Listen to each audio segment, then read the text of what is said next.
Vamos hoje falar sobre segunda carta de Pedro. Pessoal, segunda Pedro, tá bom? Eu vou falar sobre a palavra profética. Olha que texto maravilhoso. Segunda Pedro, capítulo 1, versículo 19. E temos ainda mais firme a palavra profética, a qual bem fazeis em estar atentos, como a uma candeia que alumia em lugar escuro, até que o dia amanheça e a estrela da alva surja em vossos corações. Que texto maravilhoso, né? Temos ainda mais mais firme a palavra profética. A palavra profética de que nós devemos estar atento. Como a palavra profética, olha que relação faz aqui. Ela é como uma candeia.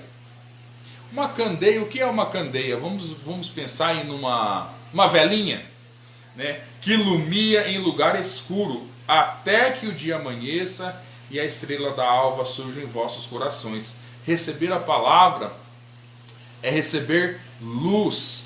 É uma luz que ela vai aumentando. Ela começa como uma candeia e se torna o brilho de uma estrela. Que maravilha, né? Ela começa com um brilho e vai aumentando, e à medida que nós vamos ouvindo, aprendendo a palavra, nós vamos sendo transformados, nós vamos sendo curados, libertos, né? A palavra faz isso, João 8,32, e conhecereis a verdade, e a verdade vos libertará. O conhecimento da verdade, ela faz essa transformação em nossas vidas. Ela começa, a palavra profética, ela começa como uma candeia e vai aumentando até se tornar dia, até se tornar como a luz de uma estrela. Então,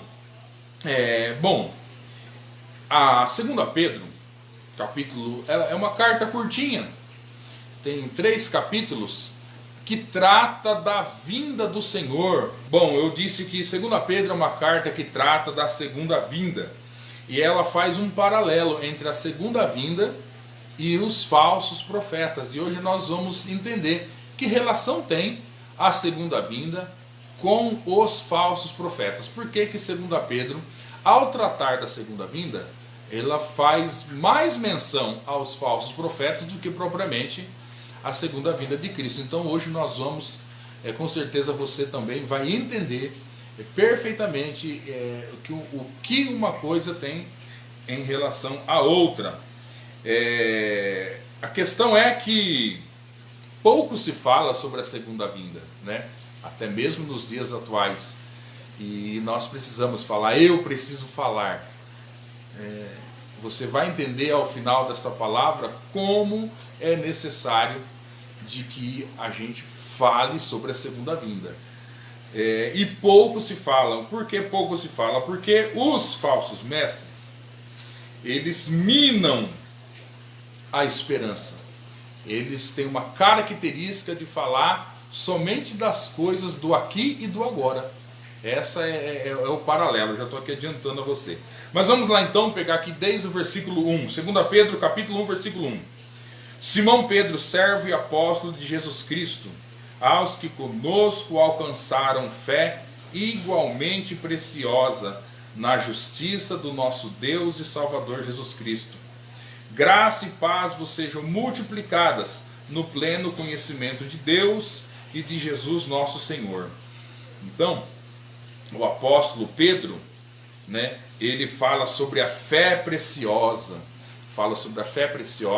e também fala do conhecimento. Versículo 3.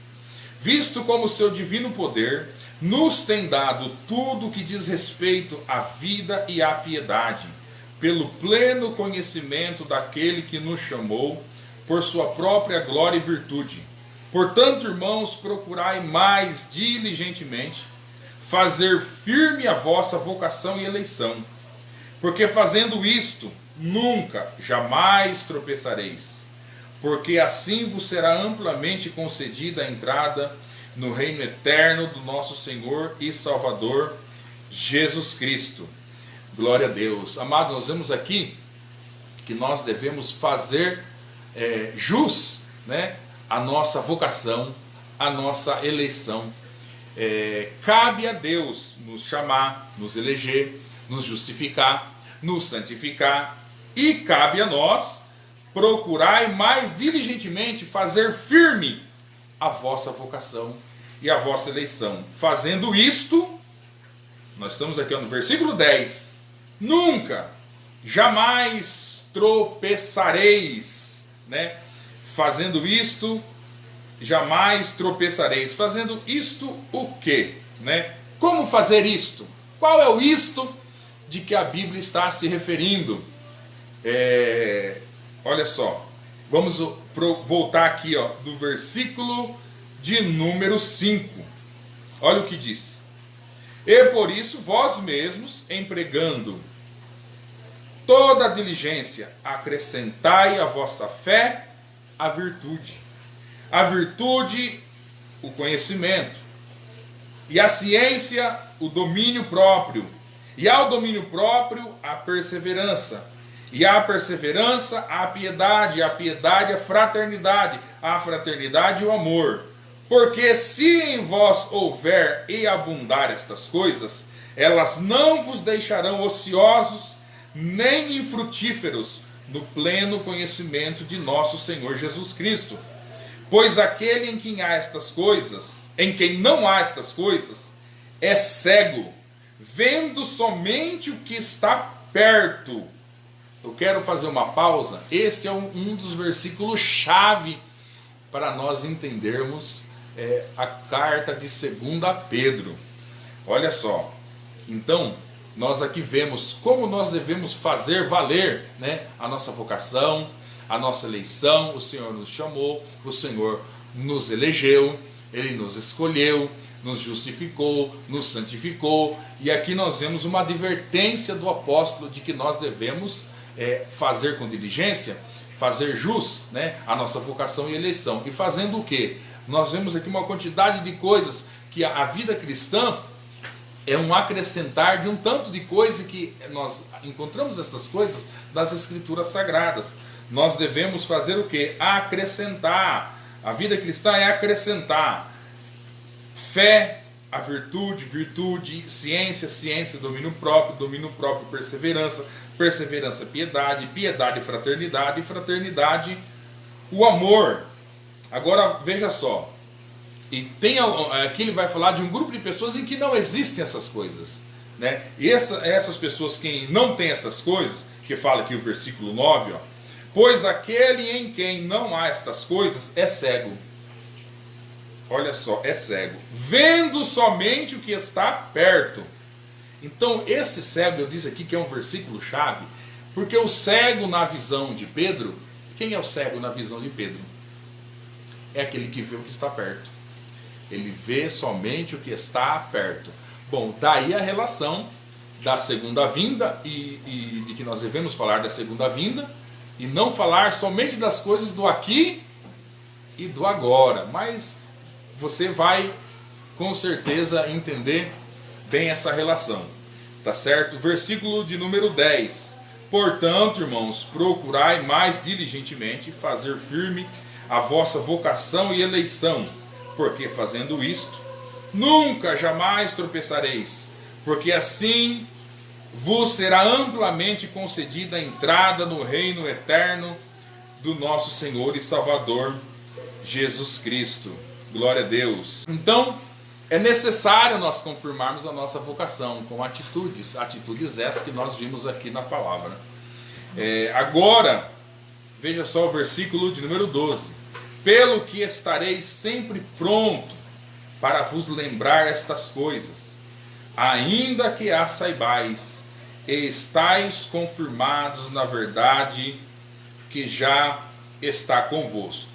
Então ele fala que é necessário lembrar. Lembrar do quê? Que estas coisas, é o versículo anterior. É o versículo de número 11, a entrada no reino. Olha só, versículo 11, porque assim vos será amplamente concedida a entrada no reino eterno do nosso Senhor e Salvador Jesus Cristo. Então o apóstolo diz, é necessário lembrar da nossa entrada no reino eterno. Então, essa entrada no reino eterno é por conta de que vida cristã, escute isso, vida cristã não é só deserto. Quando a gente olha na experiência dos hebreus, nós vemos que eles caminharam no deserto, mas eles entraram em Canaã. Agora, olhando isso profeticamente, diz respeito à nossa vida aqui nesta terra, e a Canaã diz respeito ao reino de Deus, né? A Canaã celestial, vamos colocar desta forma, para que você entenda. E vida cristã não é só deserto, ainda que talvez você entrou nessa live aqui e você deseje, pode ser que haja um desejo em seu coração de ouvir, né, uma palavra que diga a respeito do seu problema, da sua vida, uma palavra que diga a respeito da sua doença, do seu filho, do seu esposo ou da sua esposa, né? Você está com o seu coração aflito e todos nós temos, mas vida cristã não é só isso. E a Bíblia, o Novo Testamento, não é só isso. Ele não fala somente das coisas desta terra, fala também das coisas futuras. E então nós precisamos falar sobre isso, falar sobre um tema da segunda vinda, e isso deve causar alegria em nossos corações. Devemos amar a vinda de Cristo, porque somente, veja só, por que somente 2 pessoas entraram em Canaã? Naquela experiência dos hebreus, né, de toda aquela multidão que saiu do Egito, 600 mil homens, fora mulheres e crianças, somente 2 entraram em Canaã. Por que será? Porque eles só enxergavam o que estava perto. Não é assim? Eles não foram visitar a terra e eles olharam aí o gigante que havia na terra e por fim eles ficaram convencidos de que não teria como, porque eles olharam somente aquilo que estava perto. Então vida cristã não é olhar somente as coisas que estão perto, mas é nós entendermos de que a nossa vida também existe um reino eterno que nós devemos um dia entrarmos. Se você parar de enxergar a esperança, você se fixar só no hoje, você pode até cair. Então, e aqui eu tenho dito, nós não podemos, né, uma advertência do apóstolo, não olhar, aquele que olha só o que está perto é cego. Então nós devemos olhar também acerca da nossa entrada no reino, glória a Deus. Agora veja só, 2 Pedro capítulo 1, versículo 16, vamos continuar na nossa exposição aqui. Porque, olha só, depois dessa introdução o apóstolo vai dizer: porque não seguimos fábulas engenhosas quando vos fizemos conhecer o poder e a vinda de nosso Senhor Jesus Cristo, pois nós fôramos testemunhas oculares da sua majestade, porquanto ele recebeu de Deus Pai honra e glória, quando pela glória magnífica lhe fora dirigida a seguinte voz: este é o meu filho amado, em quem me comprazo. E essa voz foi dirigida do céu. Ouvimo-la nós mesmos, estando com ele no santo monte, e tendo ainda mais firme a palavra profética, a qual bem fazeis em estar atentos, como a uma candeia que alumia em lugar escuro, até que o dia amanheça e a estrela da alva surja em vossos corações. Então, nós estamos aqui no grande questionamento da epístola. O grande questionamento aqui é: será que Jesus volta? O que pairava, né, na mente das pessoas do primeiro século.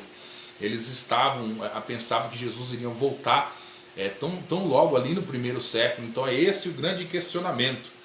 Agora veja só, e eu pergunto a você: você acha que Jesus volta? Qual é a sua resposta a esse questionamento? Agora, eu digo, a princípio, não diga você, não, Jesus volta, não diga isso. Mas pastor, como que eu não vou dizer isso? E por que eu não devo dizer isso? Porque a questão é a seguinte: quando uma pessoa, eu penso que a pessoa deve falar aquilo que ela crê. Minha pergunta é: você crê que Jesus volta? Porque isso deve ser provado com as suas atitudes.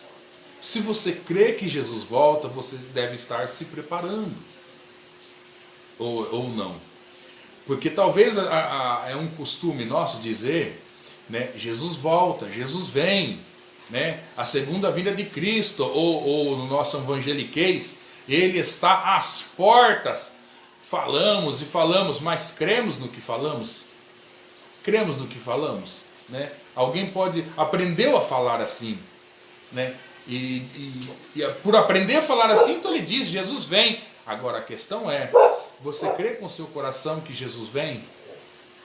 Você acredita na segunda vinda? Se você acredita, então você deve se preparar, né, para aquele glorioso dia, né? Então, quem crê, aguarda. Quem não crê, como na parábola das virgens, está como que dormindo, né?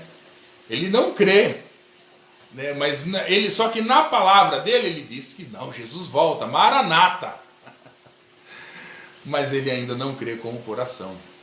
E eu não sei qual a sua condição nesta noite, né? E eu quero fazer esse questionamento para você. Por isso que a princípio eu digo, não diga que ele vem, se você não crê, se você não aguarda, se você não espera. Então você deve viver aquilo que você fala, porque o que se fala pode não ser a verdade do coração, pode não ser a verdade do coração, né? E o que é verdadeiro? O que é verdadeiro? É o que se fala ou é o que se vive? Essa é a grande questão. Mateus 16, vamos lá aqui, né, para a pregação. Mateus 16, versículo 28. Em verdade vos digo, olha o que Jesus diz. Alguns dos que estão aqui, de modo nenhum provarão a morte, até que vejam vir o Filho do Homem no seu reino. Então, Jesus disse, eu vou mostrar para vocês a minha vinda. Eu vou mostrar para vocês a minha vinda. Então veja só, Jesus disse, em verdade eu vos digo que alguns dos que estão aqui de modo nenhum provarão a morte até que vejam vir o Filho do Homem no seu reino. Agora veja só, Mateus 16, o capítulo seguinte, veja só, Mateus 17, versículo 1. 6 dias depois tomou Jesus consigo a Pedro, Tiago e João, irmão deste, e os conduziu à parte a um monte e foi transfigurado diante deles. O seu rosto resplandeceu como o sol, e as suas vestes se tornaram brancas como a luz. E eis que lhe apareceram Moisés e Elias falando com ele. Então veja só, amados, aqui era o Jesus, o Nazareno, o homem, o filho de Maria, que falou para eles, olha, vocês vão ver, vocês não vão morrer enquanto não ver o Filho do Homem no seu reino. No capítulo, Mateus, capítulo 16. No capítulo 17, ele pega Pedro, Tiago e João, sobe ao monte, e ele é transfigurado, né? Ele é transfigurado na frente deles. Aparece Moisés e Elias naquela visão, né?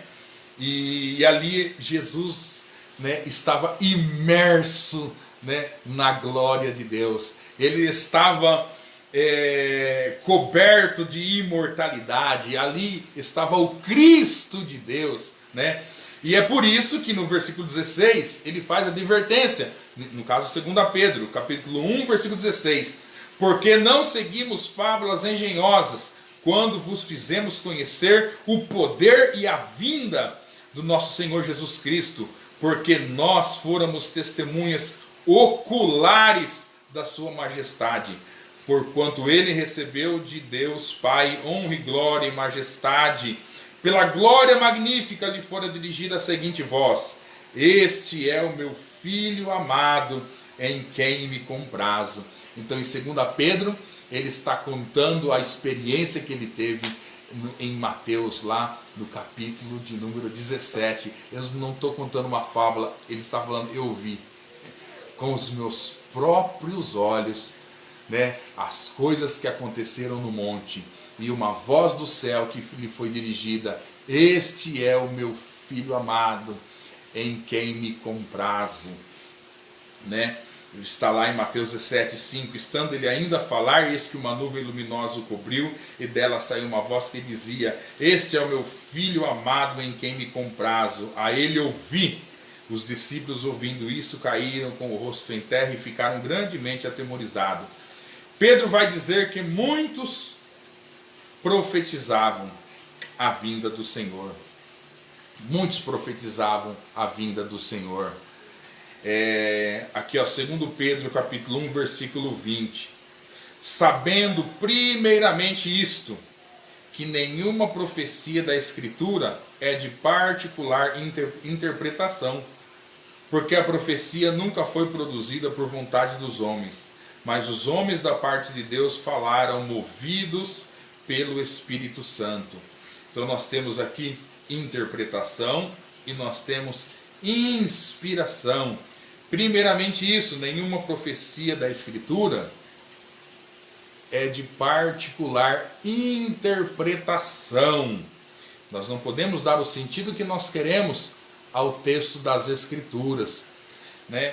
Nós devemos então, no versículo seguinte fala que a profecia não foi produzida por vontade dos homens, mas os homens falaram movidos pelo Espírito de Deus. Os apóstolos receberam do Espírito Santo. Por isso não há discordância. Quando você olha, né, os apóstolos, as cartas apostólicas, não há discordância. Por quê? Porque eles receberam do Espírito Santo de Deus, né? Então, e para nós, para quem quer falar da segunda vinda, o que nós devemos fazer? Vamos perguntar para quem recebeu. Para quem recebeu essa inspiração do Espírito Santo e escreveram. Então nós vamos falar da segunda vinda na ótica dos apóstolos, eles que receberam, e nós vamos o que? Interpretar o que eles receberam. Amém? Nós não vamos dar no sentido que nós queremos, mas nós vamos interpretar aquilo que está escrito. Então, agora veja só. Pedro é quem faz essa advertência, né? Então, nós devemos basear a segunda vinda naquilo que os apóstolos escreveram. Nós não devemos basear a segunda vinda em visões que alguém possa ter dito, né? Em revelações, em profecias. Você quer saber da segunda vinda? Ora, você consulte as Escrituras Sagradas. Nós vamos interpretar aquilo que foi inspirado e que eles receberam por inspiração e deixaram escrito, né? Olha que maravilha. É simples, né? Nós não devemos acreditar em fábulas, né? Essa exortação não sou eu quem faço. Nós não devemos acreditar em histórias da caronchinha. O Pedro está falando, eu sou testemunha ocular, eu vi a majestade dele, né? E então ele está colocando as coisas aqui para a gente. Agora veja só, muitos dizem que Jesus não virá. Sabia disso? Muitos dizem que Jesus não virá. Aí você fala, eu nunca ouvi isso, alguém dizer que Jesus não vem. A partir de hoje você vai começar a ver. A partir de hoje você vai começar a perceber que muitos dizem que ele não vem. Mas como? Quando eles dizem? Olha só, eu vou te falar quando. 1 Pedro 1,19, olha o versículo chave. Tem pessoas que só vê o que está perto. Ele só vê o que está perto. E estes é cego. É o cego. Na visão do apóstolo Pedro. 2 Pedro 1,9. Pois aquele em quem não há estas coisas é cego, vendo somente o que está perto. Agora vamos lá. 2 Pedro. Então nós vamos aqui olhar essa carta aqui. 2 Pedro capítulo 1. Mas houve também entre o povo falsos profetas, como entre vós haverá falsos mestres, os quais introduzirão encobertamente heresias destruidoras, negando até o Senhor que os resgatou, trazendo sobre si mesmo repentina destruição. E muitos seguirão as suas dissoluções, e por causa deles será blasfemado o caminho da verdade. Também movidos pela ganância, e com palavras fingidas, eles farão de vós negócio, a condenação dos quais já de largo tempo, não retarda, e a sua destruição não dormita. Então veja só, no capítulo 2, agora o apóstolo Pedro ele fala claramente acerca dos falsos profetas. Haverá falsos profetas, como também haverá falsos mestres. Eles introduzirão um tanto de heresias dentro da igreja. Eles estão negando o Senhor, né? Aqui é dito que eles estão negando o Senhor e trazendo sobre si mesmo repentina destruição. E agora veja só, eles blasfemam o caminho da verdade. Ó, versículo de número 3. Ó, movidos pela ganância. Movidos pela ganância. Será que você vê alguns pastores e mestres e apóstolos e bispos de que eles são movidos pela ganância? Aqui diz assim, ó, e farão, ó, movidos pela ganância, com palavras fingidas, eles farão de vós negócio. Você vê essas coisas, né? Os quais de largo a sua destruição não dormiram. Então veja só, Apocalipse capítulo 13, versículo 11, falando sobre o anticristo, sobre o falso profeta. E vê subir da terra outra besta, e tinha 2 chifres semelhantes a de um cordeiro, e falava como dragão. Então essa semelhança de cordeiro, mas a fala é de dragão, nós devemos sempre prestar atenção na fala. Na fala. A Bíblia diz que o ministério do anticristo ele já atua. Ele já atua. E interessante que as pessoas que estão somente procurando os milagres serão, né, e são uma presa fácil para o ministério da iniquidade. Porque em Apocalipse capítulo 13, se você continuar lendo, você vai ver que o anticristo ele vai fazer descer fogo do céu. Você está entendendo? Ele vai até fazer descer fogo do céu. E quem fez fogo do céu foi Elias. Querendo, vocês acreditam que é Deus? Então veja só, eu vou fazer descer, vou fazer cair fogo do céu. Elias disse isso daí, vou fazer cair fogo do céu e vocês vão ver quem é Deus. Mas em Apocalipse capítulo 13 é dito que o anticristo fará descer fogo do céu e fará muitos milagres e maravilhas, né? Agora veja só, mas ele tem uma característica, né? Ele tem a aparência de um cordeiro, mas a sua fala é uma fala de dragão. É uma fala de dragão. E você deve estar atento, não a sinais, a milagres, né? Você deve estar atento à fala, aquilo que se fala, aquilo que se prega. Se Jesus fez, Jesus também falou, e os apóstolos falaram, é de Deus, é de Deus. Mas se Jesus nunca fez, se os apóstolos não fizeram, e agora você vê um tanto de novidade, toma cuidado. Toma cuidado, você deve atentar-se à fala. E por que eu digo isto? É só você ler a carta de 1 João, capítulo de número 4. Capítulo 1, capítulo 2, 3 e 4. Ele fala acerca disso. Ele diz assim, ó, aquele que é de Deus nos ouve. Então aquele que é de Deus nos ouve, ele está falando aqui, quem é de Deus ouve os apóstolos. Ouve os apóstolos. Então, nós estamos debaixo da doutrina apostólica. Apostólica, que eu digo porque nós olhamos para os apóstolos, os 12, as cartas que eles escreveram, e nós não estamos aqui para inventar nada. Nós estamos aqui tão somente para ler a partitura, né? Eles deixaram a partitura, nós só vamos ler a partitura. E fazendo isso, e se você tiver essa prática, com certeza você não será uma presa fácil do ministério da iniquidade. Você não está olhando para aquilo que é feito, senão imagina você, o anticristo fazendo descer fogo do céu, né? Já pensou? E as pessoas que só procuram sinais serão uma presa fácil para ele, porque não estão acostumados a se atentar àquilo que se prega, àquilo que se é falado. Vamos lá então, 2 Pedro 2, versículo 12. Mas estes, como criaturas irracionais por natureza, feitas para serem presas e mortas, blasfemando do que não entende, perecerão na sua corrupção. Olha aqui, Pedro chama ele de criaturas irracionais. Paulo faz algo semelhante em Filipenses capítulo 3, versículo 2. Acautelai-vos dos cães, acautelai-vos dos maus obreiros, né?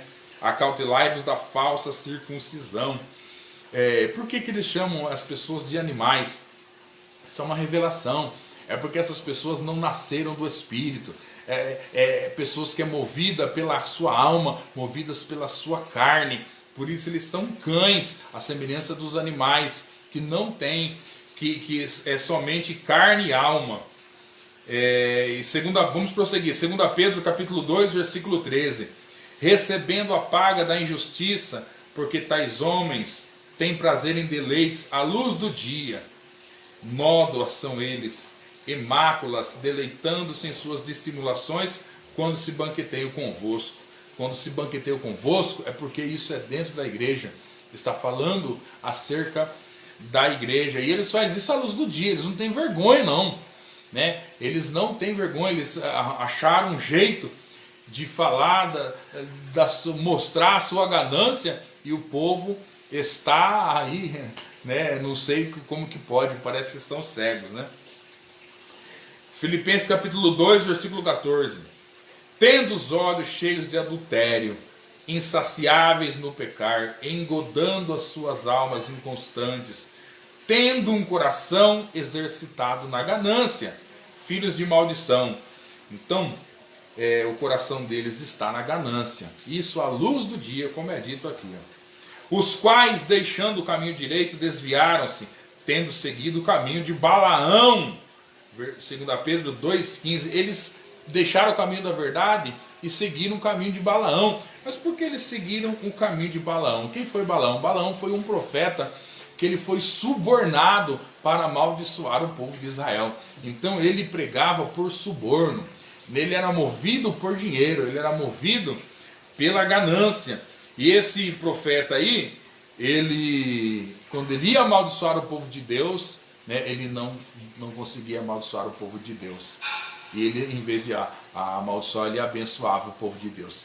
Então, vendo ele que ele não podia amaldiçoar o povo de Deus, o que ele fez? Ele fez com que Israel, eles adulterassem. Ele então deu ali um conselho para o rei Balaque e falou assim: olha, você coloque mulheres e faça com que eles se adulterem. Aí eles adulterando, e vocês vão conseguir, essa vai ser a brecha que vai se abrir ali, enfim. Agora a questão é o seguinte: o mesmo acontece com os falsos profetas. Os falsos profetas, eles são movidos pela ganância, mas como eles não podem destruir a igreja, o que eles fazem? Ele faz com que a igreja adultere. Mas adultere como? Como que essas pessoas vão adulterar estando elas na igreja? Elas vão adulterar espiritualmente com outros deuses. Sobretudo, eu estou falando a Mamon. Eles vão fazer com que o povo tropece. E o povo ali, dentro da igreja, eleve uma grande adoração ao dinheiro, uma grande adoração às riquezas desta terra. E assim, essas pessoas, os falsos mestres, eles fazem isso com o povo de Deus. Movido pela ganância, eles são como Balaão, que amou o prêmio da injustiça. 2 Pedro capítulo 2, versículo 16. Mas que foi repreendido pela sua própria transgressão, um mudo jumento falando com voz humana, e impediu a loucura do profeta. Estes são fontes sem água, névoas levadas por uma tempestade, para os quais está reservado o negrume das trevas, porque falando palavras arrogantes de vaidade, nas concupiscências da carne, engodam com dissoluções aqueles que mal estão escapando aos que vivem no erro, prometendo-lhes liberdade, quando eles mesmos são escravos da corrupção. Porque de quem um homem é vencido, do mesmo é feito escravo. Porquanto, se depois de ter escapado das corrupções do mundo, pelo pleno conhecimento do Senhor e Salvador Jesus Cristo, ficam de novo envolvidos nelas e vencidos, tornou-se-lhes o último estado o pior do que o primeiro. Porque melhor lhes fora não terem conhecido o caminho da justiça, do que, conhecendo-o, desviarem-se do santo mandamento que lhes fora dado. Deste modo sobreveio-lhes o que diz este provérbio verdadeiro: Volta o cão ao seu vômito e a porca lavada volta a revolver-se no lamaçal. Então, olha só, nós estamos olhando a carta de 2 Pedro. Vamos aqui para o capítulo 3. Versículo 1. Amados, já é esta a segunda carta que vos escrevo, em ambas as quais desperto com admoestações o vosso ânimo sincero, para que vos lembreis das palavras que dantes foram ditas pelos santos profetas e do mandamento do Senhor e Salvador, dado mediante os vossos apóstolos. Então, veja só, aqui ele deseja voltar ao ensinamento. O ensinamento é sobre a segunda vinda. E aqui você percebe que ele quer novamente voltar para que vos lembreis das palavras. Ele está sempre tentando lembrar, né, sobre a segunda vinda. Porém, no versículo 3, é como se ele tivesse esquecido de algo que ele não disse no capítulo 2. 2 Pedro 3,3. Sabendo, primeiro isto, que nos últimos dias virão escarnecedores, com zombaria, andando segundo as suas próprias concupiscências, e dizendo: onde está a promessa da sua vinda? Então olha só o que ele diz, que nos últimos tempos terá pessoas que vai duvidar da promessa da sua segunda vinda. Porque desde que os pais dormiram, todas estas coisas permanecem como desde o princípio da criação. Esse é o argumento dele, porque está sempre assim, sempre foi desse jeito, né? Como pode esses falsos profetas dizerem: onde está a promessa da sua vinda? E eu aqui disse que eles dizem que Jesus não vem. Aí você pode até pensar comigo: eu nunca ouvi alguém dizer isso, Ricardo. Eu nunca vi alguém dizer que Jesus não vem, né? Eu falei que você, a partir de hoje, vai começar a ouvir eles dizerem. Por quê? Porque eles só pregam aqui o agora. Eles só pregam o hoje. Eles só pregam sobre a casa, o carro, a chave, a cura. Eles só falam do aqui e do agora. Fazendo isso, o que eles estão fazendo? Eles não estão, né? Eles não estão falando da vinda do Senhor. Eles não estão falando, como eu disse aqui na primeira mensagem que eu disse, sobre o quinto império, que fala da destruição dos reinos da terra. Eles não estão falando da destruição dos reinos da terra. Ao contrário, é como se eles falassem da permanência, né, aqui na terra. Veja só, tem uma frase aqui que eu separei de um livro está no livro Confissões de Agostinho da Hipona.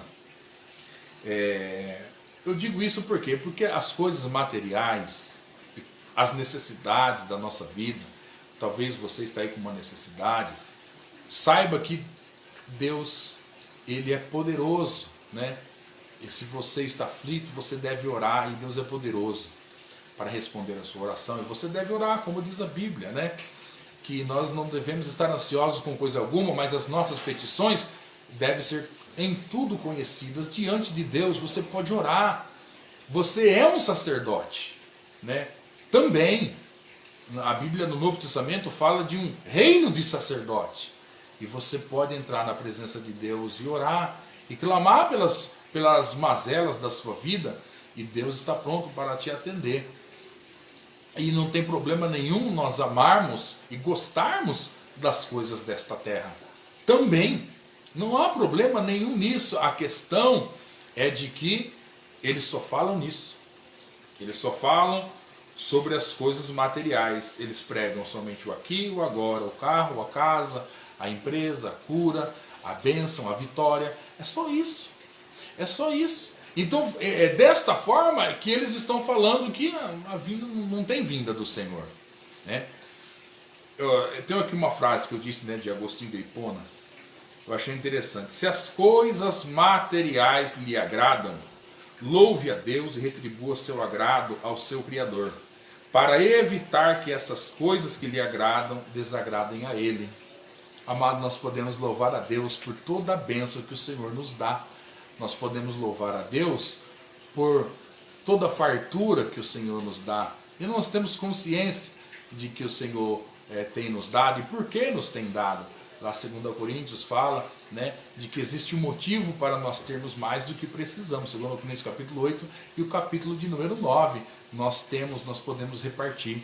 Como em 2 Coríntios capítulo 9 fala, repartiu, deu aos pobres, a sua justiça permanece para sempre. Nós podemos ajudar as pessoas. Então, não tem problema nenhum nós termos as coisas materiais, nós gostarmos das coisas materiais, mas tudo isso nós devemos louvar a Deus e agradecer a Deus, retribuir essa gratidão ao Criador. Essas coisas que nos agradam, não desagradem ao Senhor. Então vamos lá? Falar da segunda vinda de Cristo está em oposição ao materialismo. Quando nós falamos da segunda vinda de Cristo, nós estamos dizendo que tudo é passageiro, né? Essa é a questão. 2 Pedro 3,5. Pois eles de propósito ignoram isto, que pela palavra de Deus, já desde a antiguidade, existiram os céus e a terra, que foi tirada da água e no meio da água subsiste. Então veja só, pois eles de propósito ignoram. Vamos ler o versículo número 4 e o 5 juntos, para que você entenda. Ó, dizendo, onde está a promessa da tua vinda? Porque desde que os pais dormiram, todas essas coisas permanecem como desde o princípio da criação. Pois eles de propósito, eles ignoram isto. Que pela palavra de Deus, desde a antiguidade, existiram os céus e a terra, e que foi tirada da água, no meio da água subsiste. Então, a Bíblia mostra uma terra instável. Essa é a questão de que ela foi tirada da água, está no meio da água. Salmo 24, versículo 1. Do Senhor é a terra e a sua plenitude, e o mundo, e aqueles que nele habitam, porque ele fundou sobre os mares e afirmou sobre os rios. Nós temos uma água que está no fundamento. Que fundamento? Um mar, um rio. Isso mostra a instabilidade desta terra, e eles ignoram essa instabilidade, não pregam segunda vinda. Está aí o motivo de poucas pessoas saberem de fato, de verdade, da segunda vinda, das coisas que envolvem a segunda vinda. Por que não sabem? Porque não se pregam.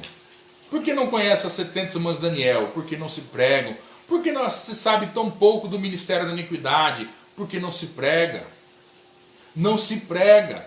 E eles ignoram isso. Eles ignoram, os falsos mestres, eles ignoram essa parte e eles pregam somente o aqui e agora. E desta forma, é como se eles estivessem negando a vinda do nosso Senhor Jesus Cristo. Nosso Senhor Jesus Cristo.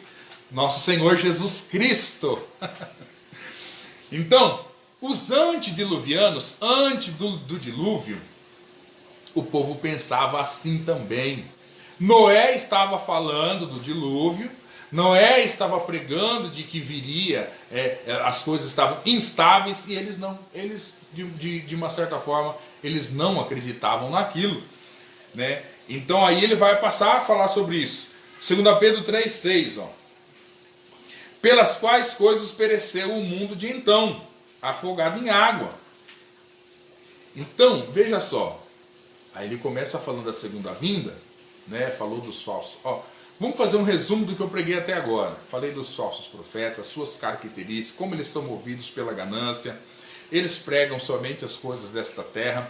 Eles ignoram a segunda vinda. Ignoram a segunda vinda por quê? Porque só pregam as coisas desta terra.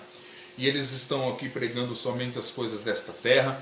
Ignoram que a própria terra é mostrada na Bíblia como algo totalmente instável.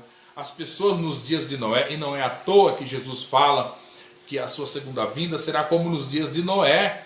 As pessoas, elas dizem Jesus vem, mas elas não creem com o seu coração, não se preparam para esse grande e glorioso dia do Senhor.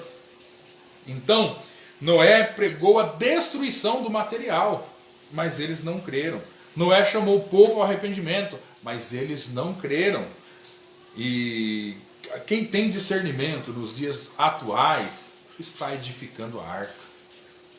Está edificando a arca, está se preparando para o grande e glorioso dia do Senhor. Então, agora aqui, partindo para o encerramento, livro de Judas. Livro de Judas. Judas é capítulo único, né? Então, é Judas 14. Na verdade, vamos colocar Judas 1,14. Vai.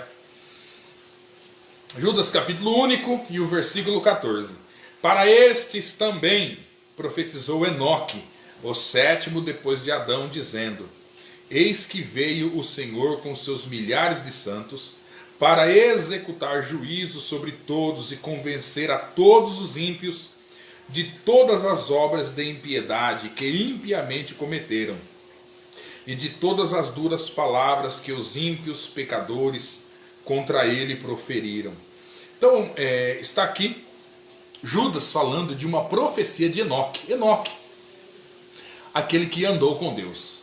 Agora, se você quer de fato e de verdade entender essa profecia, você vai precisar de uma calculadora, estou falando sério, de uma calculadora, de papel e de caneta, para você anotar os versículos, anotar os dados que eu estou dando aqui para vocês. Eu estou falando isso para que vocês amem a palavra de Deus. Amem. Se você quer de fato e de verdade entender, constatar, calculadora, papel e caneta. Tá bom? Mas eu aqui vou dizer. Então está aqui Judas dizendo que Enoque profetizou. Enoque, o sétimo depois de Adão, ele profetizou que o Senhor veio com seus milhares de santos para executar juízo e sobre todos e convencer todos os ímpios das suas obras de impiedade. Então, aonde está essa profecia na Bíblia? Você já viu essa profecia na Bíblia? Já viu essa profecia em Neemias, em Salmos, em Josué, em Êxodo? Tem essa profecia na Bíblia? Tem. Eu digo que tem. E eu vou te mostrar onde está esta profecia na Bíblia. Está lá em Gênesis capítulo 5, versículo 21. Que diz assim: Enoque viveu 65 anos e gerou Matusalém. Está aqui esta profecia. Aí você fala para mim: não é possível. Cadê a profecia, Ricardo? Está aqui. Enoque viveu 65 anos e gerou Matusalém. Matusalém, em hebraico, o nome dele significa homem dardo. Sabe aquele dardo que é lançado? Esse é o nome de Matusalém em hebraico. Em grego, quando ele morrer, será derramado. Então é como ali o Salmo 127, né, que os filhos são flecha, né, na mão do valente, os filhos são lançados. E Matusalém, ele no seu nome diz que ele foi lançado, e aonde o dardo cair será derramado. Então aí está a profecia. Agora veja só, para você entender. Quantos anos viveu Matusalém? Alguém sabe quantos anos viveu Matusalém? Eu vou ler aqui, ó. Gênesis capítulo 5, versículo 27. Todos os dias de Matusalém foram 969 anos e morreu. Matusalém então viveu 969 anos. Versículo 25. Matusalém viveu 187 anos e gerou Lameque. É aí que você tem que anotar para fazer a conta. A partir de agora. Matusalém viveu 187 anos e gerou Lameque. Então marca aí, 187. Ele viveu, quando chegou com 187 anos, ele gerou Lameque. Gênesis 5, 28. Lameque viveu 182 anos e gerou um filho, a quem chamou de Noé. Então 187 mais 182. Agora veja só. Gênesis capítulo 7, versículo 6. Tinha Noé 600 anos de idade quando o dilúvio veio sobre a terra. Então a conta que é feita é 187 mais 182 mais 600, que vai dar 969 anos. Foi o ano em que Matusalém morreu, veio o dilúvio. Está aqui a profecia.